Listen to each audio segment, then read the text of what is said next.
Bismillahirrahmanirrahim. Assalamualaikum warahmatullahi wabarakatuh. Alhamdulillahirabbil alamin wassalatu wassalamu ala sayyidil mursalin nabiyyina Muhammad wa ala alihi wa ashabihi ajma'in, amma ba'd. Ikhwan dan akhwat, kaum muslimin dan kaum muslimat yang dirahmati oleh Allah Subhanahu wa taala. Alhamdulillah pada pagi hari ini kita berjumpa kembali lewat fanpage Markas Inayah. Sebagaimana biasa, perjumpaan kita akan kita manfaatkan untuk membacakan hadis-hadis Rasulullah SAW yang dihimpun oleh Al-Imam Ibnu Hajar Al-Asqalani dalam Kitabul Jami', yaitu kitab yang membahas terkait dengan akhlak dan adab yang ada dalam kitab beliau Bulughul Maram. Ini merupakan kitab yang terakhir dalam kitab ini yang membahas terkait dengan akhlak-akhlak dan adab-adab yang seharusnya seorang muslim berhias dengannya. Baik, pada pagi hari ini kita akan membahas sebuah hadis dari Rasulullah SAW, yaitu hadis terkait dengan larangan untuk mencela jenazah. Ya, saya akan bacakan hadisnya sebagaimana yang dikutip oleh Al-Imam Ibnu Hajar. Beliau mengatakan bahwa wa an Aisyah radhiyallahu anha qalat, qala Rasulullah sallallahu alaihi wasallam. Aisyah radhiyallahu ta'ala anha berkata,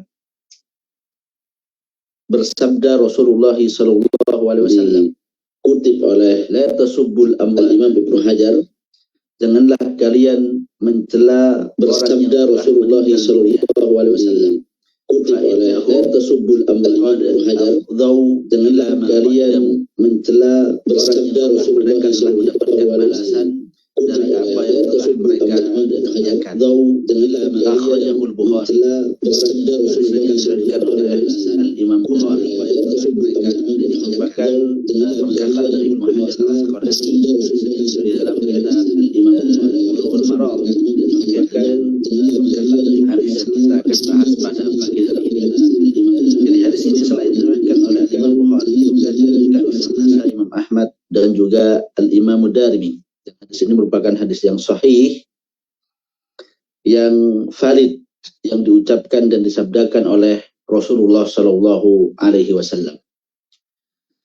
Dan akhwat yang dirahmati oleh Allah Subhanahu Wa Taala, dalam hadis ini, hadis Aisyah radhiyallahu ta'ala anha, ya, dan tentu kita sudah mengenal Aisyah radhiyallahu ta'ala anha merupakan ibunda kaum mukminin. Beliau adalah istri Nabi kita Muhammad Sallallahu Alaihi Wasallam, ya, As-Siddiqah binti Siddiq, wanita yang jujur, ya, wanita yang benar, dan putri Abu Bakar As-Siddiq radhiyallahu ta'ala anha, yang dipuji oleh Allah Subhanahu wa taala keimanannya, ketakwaannya, dan kesuciannya dari tuduhan-tuduhan orang yang menuduh beliau telah berselingkuh dengan salah seorang sahabat, Safwan bin Mu'attal.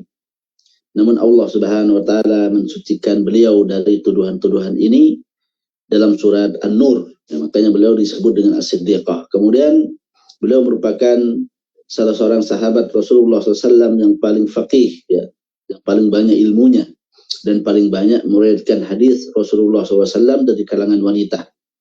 Ini merupakan Aisyah radhiyallahu ta'ala anha. Beliau wafat pada tahun 58 Hijriah.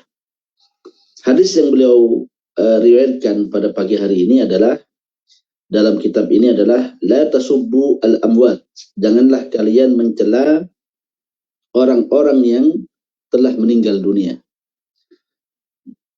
Hadis ini, dari hadis ini kita bisa pahami bahwa Rasulullah SAW melarang untuk mencela, menyebutkan keburukan-keburukan orang yang telah meninggal dunia. Dan tentunya konsekuensi dari larangan secara prinsip, secara hukum asal adalah pengharaman terhadap perbuatan tersebut. Maka kita bisa ambil kesimpulan dari hadis ini bahwa diharamkan mencela orang yang telah meninggal dunia. Kata-kata al-amwat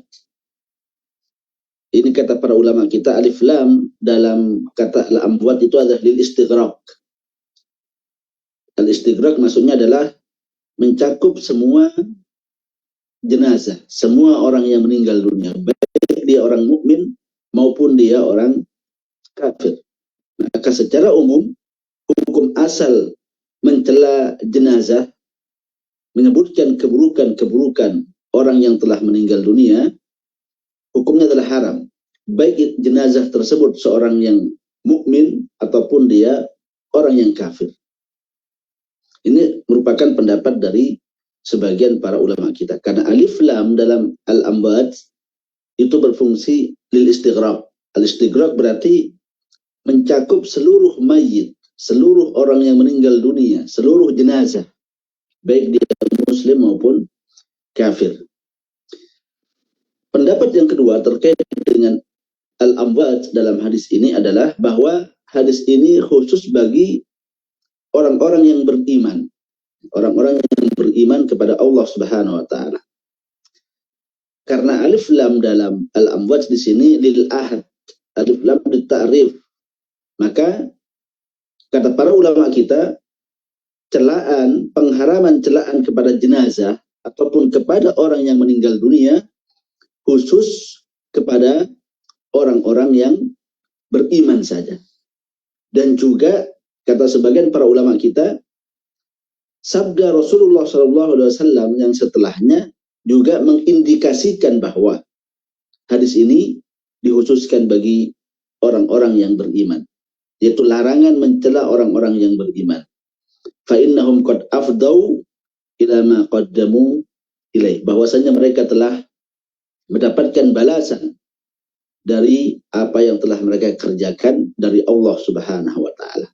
Maka ini menunjukkan kata para ulama kita bahwa ini merupakan indikasi bahwa al-amwat dalam hadis ini adalah orang-orang yang beriman kepada Allah Subhanahu wa taala, orang Islam, dikarenakan hukum asal dari orang-orang Islam itu adalah terjaga kehormatannya, terjaga darahnya, dan juga terjaga hartanya.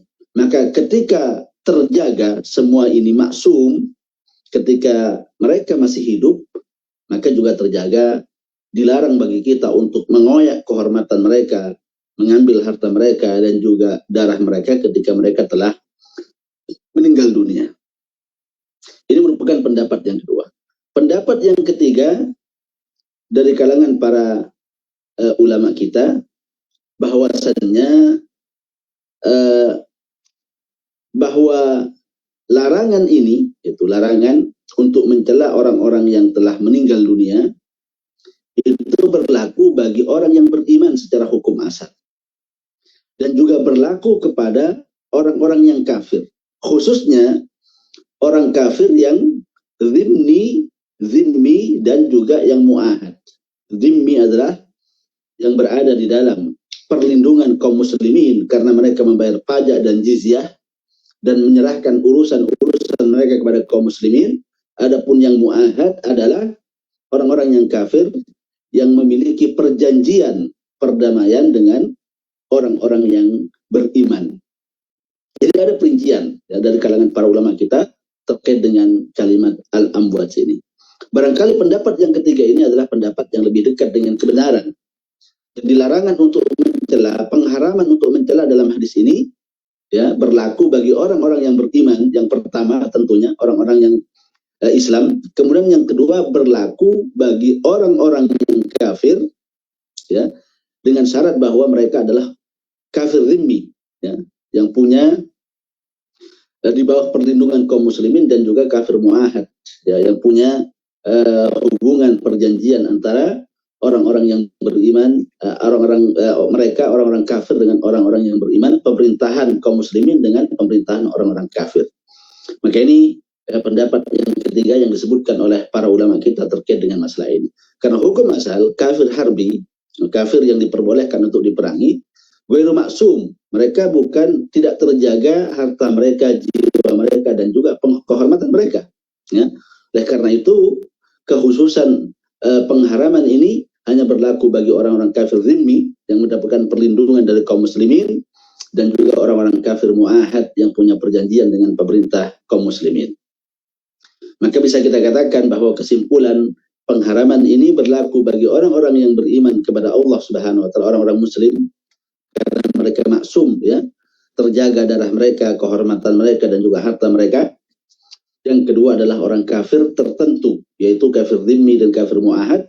Adapun kafir harbi maka tidak mendapatkan, tidak diharamkan untuk menyebutkan keburukan mereka, mencela mereka, ya, bahkan darah mereka diperbolehkan untuk diambil sebagaimana dijelaskan oleh para ulama kita.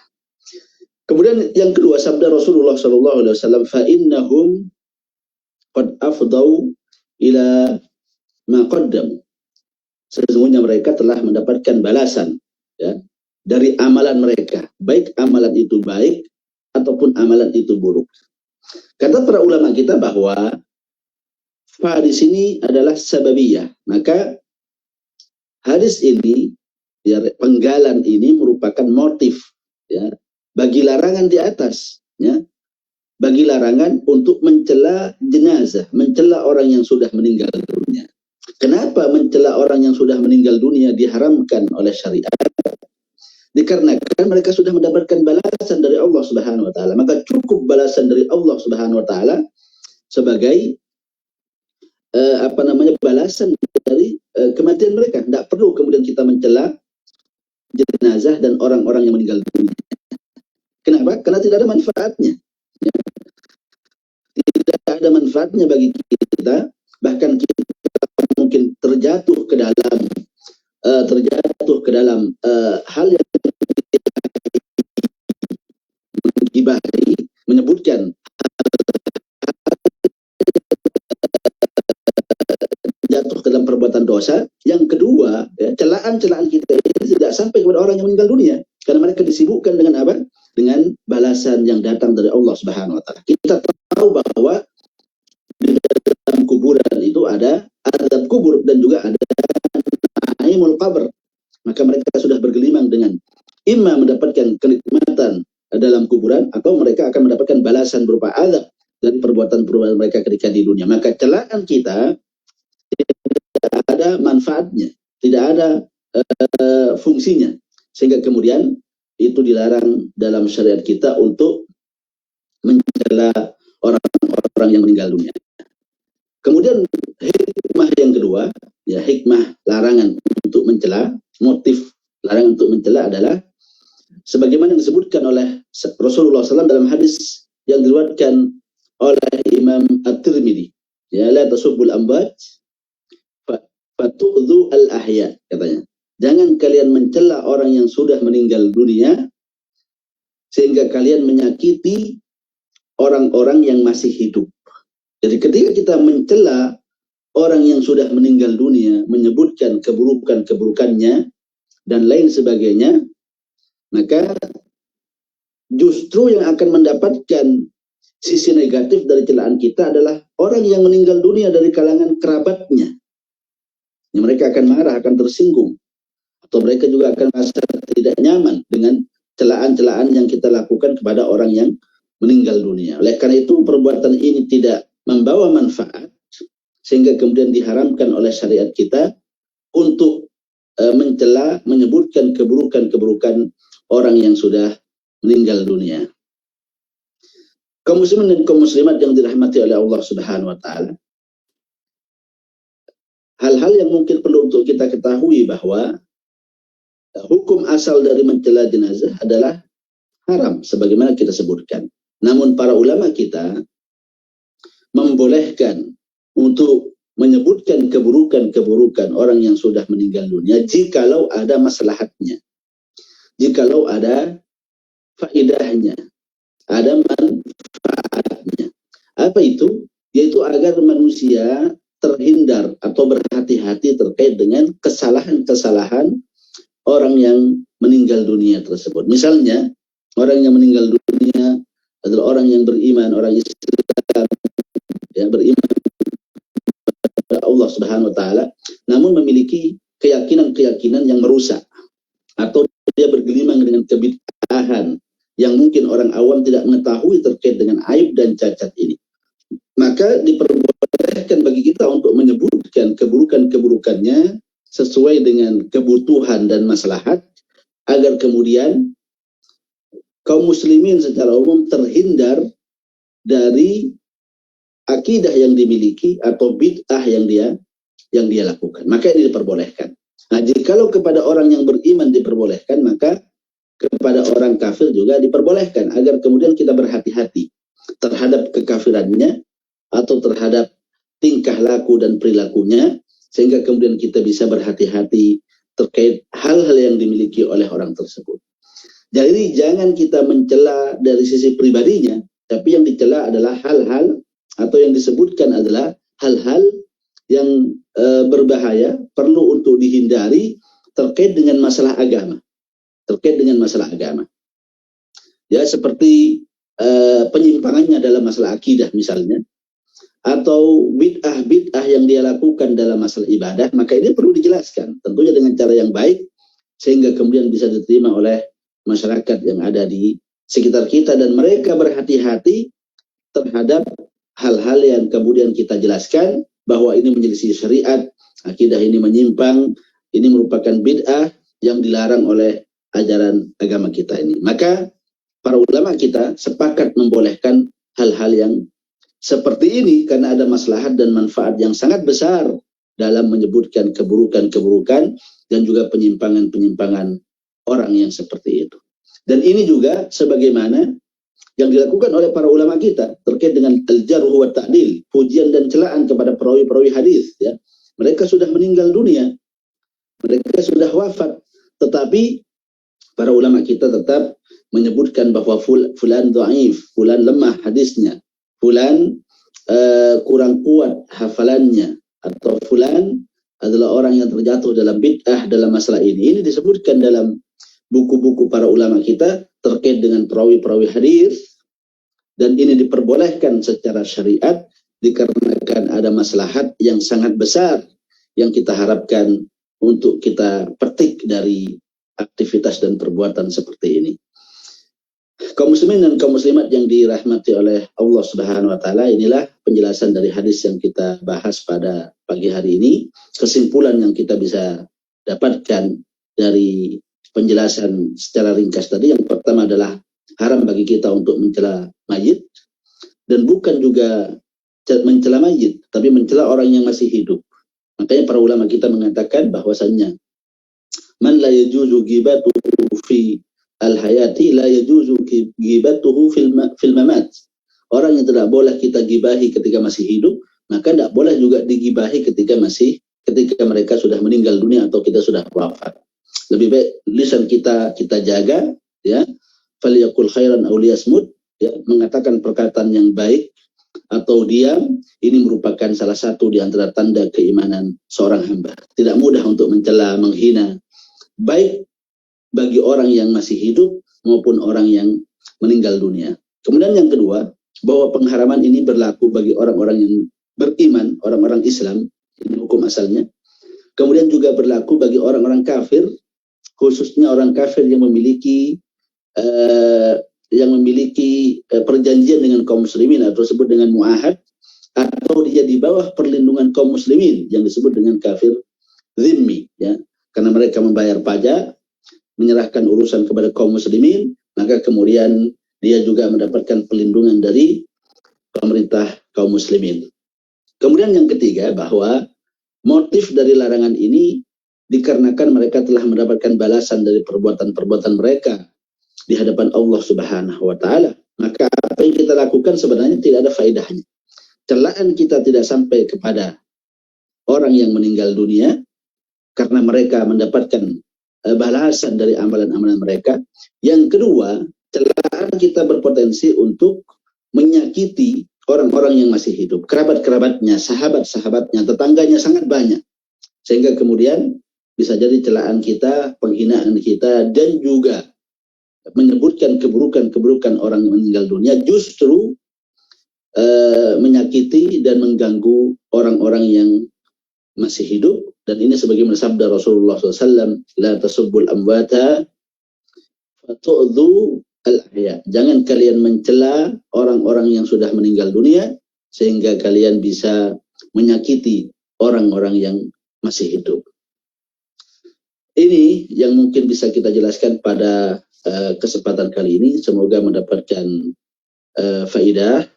Faidah terbesar di sini adalah hendaknya kita menjaga lisan-lisan kita, tidak mudah mengeluarkan kata-kata kecuali kata-kata yang baik, dan kalau kita tidak mendapatkan kata-kata yang baik maka lebih baik diam, sebagaimana sabda Rasulullah SAW, man kana yu'minu billahi wal yawmil akhir falyaqul khairan aw liyasmut. Orang yang beriman kepada Allah dan kepada hari akhir hendaknya mengucapkan kalimat yang baik atau dia diam. Ini kata Rasulullah SAW. Sampai di sini pertemuan kita pada kesempatan kali ini. Kita tutup dengan kafaratul majlis. Subhanakallahumma bihamdik, asyhadu an la ilaha illa anta, astaghfiruka wa atubu ilaik. Assalamualaikum warahmatullahi wabarakatuh.